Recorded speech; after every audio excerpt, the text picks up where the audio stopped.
La sélection naturelle présentée avec des pois chiches, du café et des billes d'argile.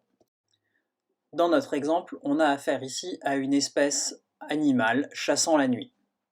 Les gènes, se transmettant de parents à enfants et étant notamment responsables des caractères physiques, on a au fil des générations des enfants qui ressemblent à leurs parents. Au hasard des mutations génétiques, il se peut que de nouveaux caractères apparaissent dans la descendance. On peut voir par exemple ici l'apparition d'enfants de couleurs plus claires ou de couleurs plus foncées.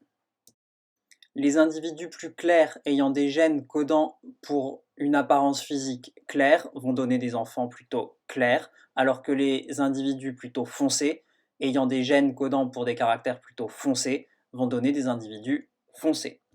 Au moment où la nuit tombe, la population sort chasser. C'est aussi le moment où les prédateurs sortent chasser, notamment pour manger certains individus de notre population.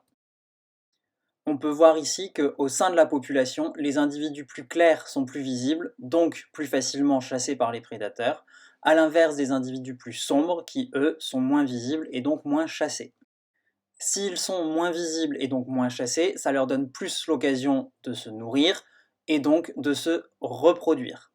Et comme on n'oublie pas que les parents transmettent leurs gènes à leurs enfants, si un individu sombre se reproduit, il va transmettre ses caractères sombres et donc avoir une descendance qui sera plutôt sombre.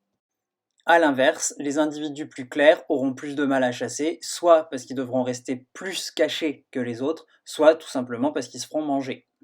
C'est donc ainsi qu'au fil des générations, au sein de cette population, les individus clairs ont disparu, les individus les plus sombres sont ceux qui resteront le plus longtemps.